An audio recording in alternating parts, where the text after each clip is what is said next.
Hello, my merciful brothers and sisters. It is I, MisterMercy, bringing you another video with some Overwatch gameplay. So, in this video, I wanted to talk about this whole YouTube censorship thing that's been going around and give my thoughts on it. So, full disclosure, I will not have this video monetized, so I can't be accused of, or it doesn't seem like I'm somehow using this whole YouTube censorship drama to gain any kind of financial profit off of it, which honestly, even if I did run ads, I probably wouldn't get that much anyway, because I don't have enough views to make any kind of legitimate money on YouTube yet, so, you know, but I just want to be sure that, you know, I don't get accused of using this whole thing to, especially with my non-popular opinion about the whole thing. I don't want to get accused of, like, using this whole debacle to somehow make myself rich or whatever. So, this video will not be monetized for that reason. So, in case you didn't know what this was all about, recently, a YouTuber named Philip DeFranco, I actually used to watch his stuff back in the day, back when I first joined YouTube.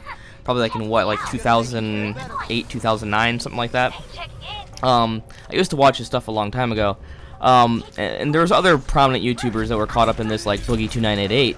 And a bunch of other YouTubers. I can't go into the list of everybody, but a lot of YouTubers have been hit by this. But Philip DeFranco was the first one to be hit by this, and he reported on Twitter that his monetization, which is of course basically the way that YouTubers get paid, if you didn't know, was taken away from some of his videos. And when he asked for an explanation as to why, YouTube said that he had his monetization removed for breaking YouTube's community guidelines, specifically that his videos weren't advertiser friendly. So the specific clause in the community guidelines that details what a non-advertiser friendly video is reads the following. I'm going to read it to you now. It says, content that is considered inappropriate for advertising. Content that is considered not advertiser friendly includes, but is not limited to, sexually suggestive content including partial nudity and sexual humor, violence including display of serious injury and events related to violent extremism, inappropriate language including harassment, swearing, and vulgar language, promotion of drugs and regulated substances including selling, use, and abuse of such items, controversial or sensitive subjects and events, including subjects related to war, political conflicts, natural disasters, and tragedies, even if graphic imagery is not shown.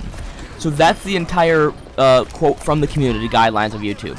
Now, that last bit, where it says controversial or sensitive subjects, is the phrase that everyone latched onto and started claiming that, oh, YouTube was trying to censor them and telling them they couldn't talk about these things. However, I'm here to set the record straight and lay all of this out on the table for everyone, because there have been even YouTubers in the Overwatch community who have been inciting this kind of fear-mongering that YouTube is going to end, it's going to be over because they're quote-unquote censoring people. So, first off, you really can say whatever the fuck you want on YouTube, so long as it isn't criminal. So nobody is actually censoring your speech. If YouTube just went out and said, hey, yeah, you can't say this, if you say this, then you can't put videos on the site, yeah, that would be censorship. But you can say whatever the hell you want in a YouTube video and put it up on YouTube, and YouTube really can't do anything about it as long as it's, you know, not criminal. Yeah, as long as it's not criminal, you're not implicating any kind of criminal intent or actions or anything, then there's really nothing that YouTube can do. So they're not censoring anybody. They're just making sure that advertisers don't have their name dragged through the mud if your content is a bit risque. So this doesn't mean that all vulgar channels are suddenly going to lose their monetization. It just means that advertisers are starting to be more selective and picky about who they support on the site.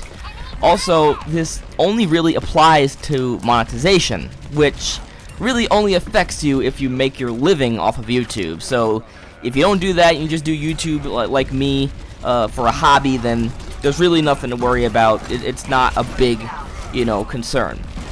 So a lot of people don't realize that this is how business, including YouTube, has worked from the dawn of time.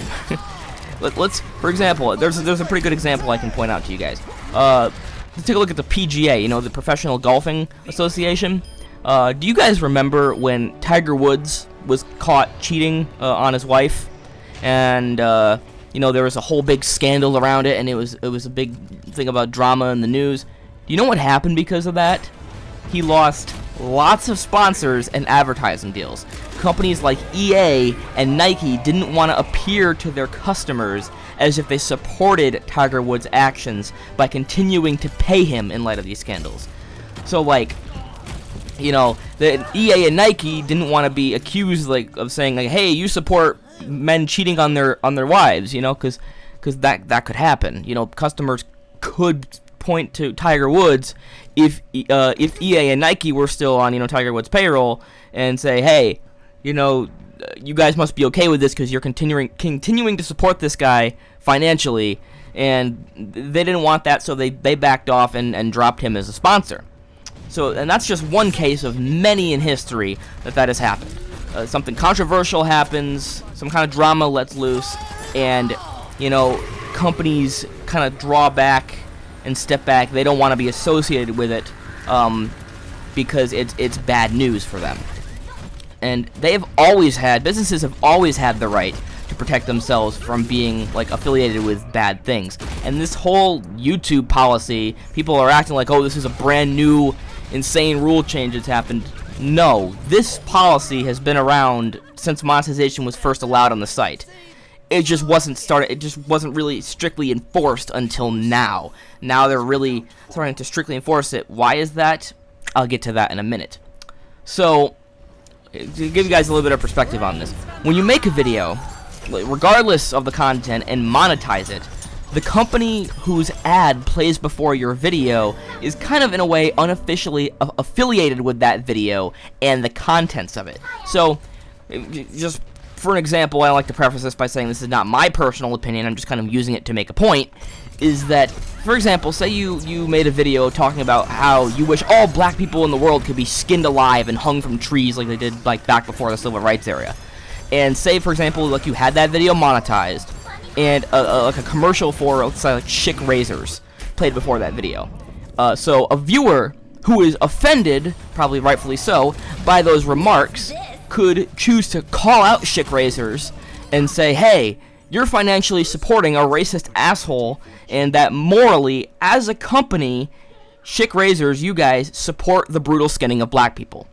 And so that would be a PR nightmare for that company, since this company, Schick razors, it can't control and it can't censor what that YouTuber says, or they also can't control that their ad played before that video, but it doesn't matter. All it takes is that accusation, and then suddenly you have tons of customers boycotting Schick razors and telling everyone they know about how Schick razors is a company that supports racism. You know, so it's a whole big train wreck that companies don't want to get involved in, and that's kind of one reason, you know, that whole protection for businesses exists, is because, you know, they don't want to be affiliated with horrible shit like that, so they kind of have the right to distance themselves and, you know, back off from supporting people that they don't, you know, align with, to support that, to, you know, make sure that people don't accuse them of supporting that kind of stuff. So a big question is, why now? Why is all of this, you know, starting to come to light now? Why are all these YouTubers being hit with delistings for monetization all of a sudden? One word: drama. The drama scene on YouTube, and, you know, all the other channels that owe their success to just mocking others and making their lives miserable, it really has exploded this year and is probably one of the most watched genres of video on the platform. Now, me personally, I despise these kind of channels. I fucking hate them to death. I really wish they weren't even on the site. So it's been sickening for me to see how popular they've become. And advertisers are also starting to notice the kind of content that these kind of channels put out and the kind of content that they are inevitably supporting, and that's why this is being stepped up recently, because the advertisers are noticing the kind of, you know, rude and vulgar stuff that these YouTubers are doing that their ads are playing before. So they're like, oh shit, this is a bad thing. We don't want to, you know, we don't want this to get out of hand and have people start accusing us of being supportive of this stuff. So the reason that these punishments have started rolling out is that YouTube is trying to protect advertisers from being associated with all those drama channels. So, I mean, personally, I'd like to see that genre snuffed out of the platform completely.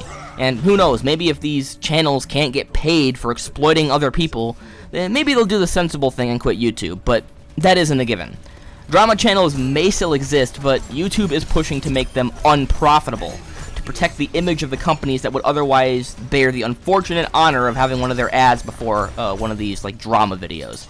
So, but then I hear you raising up in the comments, but what about people like Boogie2988, who got his videos about helping people with depression delisted for monetization, or Melody Murphy, who got her videos that showed acne in them delisted. Those aren't drama channels. I hear you saying in the comments. That's right, I can read your mind in the comments. So, and you'd be absolutely right, avid viewer. And here is where the viral concept of this censorship controversy has been allowed to thrive and spread. However, I'm here to tell you that in these instances, like the ones like Boogie2988 and Melody Murphy, these are accidents. That's all they are, is accidents. Every delisting that has been handed out to everyone has been done so through an automated bot. Now, contrary to popular belief, there is no evil genius over at YouTube maniacally, like, twirling his mustache and sending out unwarranted delistings and laughing maniacally about all the undeserving YouTubers that are being hit by this. He's not somebody who's there trying to be devious. It's all automated. This is all running in the background, you know, of a computer. And anyone who has ever had a video claimed for copyright that has clearly fallen under fair use knows that the YouTube bots do not know fair use from a hole in the wall. So the same goes for this advertiser-friendly bot and free speech. What it does, to put this into context, for the Boogie2988 and Melody Murphy situations, is that it sees something like Boogie's depression video, sees that it's monetized, sees that it's tagged with depression and has depression in the title, and what's going through this bot's mind is that, hey, this YouTuber is obviously profiting off of someone else's crippling depression. That's not advertiser friendly, and so it delists the video.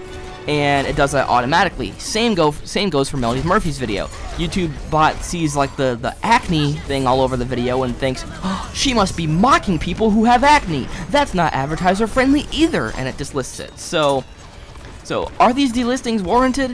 Hell no. And the YouTubers who have had their videos unjustly delisted should fight to get monetization back on those videos.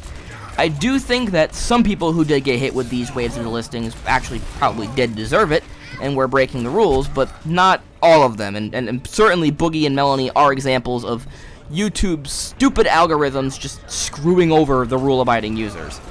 So, next time you see someone complaining about their videos being unlisted, I want you, or delisted I should say, for monetization, I want you to stop to yourself and think, were they in any way profiting off of drama or other people's misfortune in the alleged video? If the answer is yes, it's an open and shut case of breaking the rules and being punished. That's just the way YouTube is. If you want to be on YouTube, you gotta obey the rules. If the answer is no, then it's just YouTube's dumb bots not being able to tell a perfectly fine video from an inappropriate one. But that's really all I had to say on the matter. Let me know what you guys think about this YouTube controversy in the comments below. Leave a like on the video if you liked it. Leave a dislike if you didn't. Subscribe if you haven't already. And as always, I'm MisterMercy. Peace, everyone.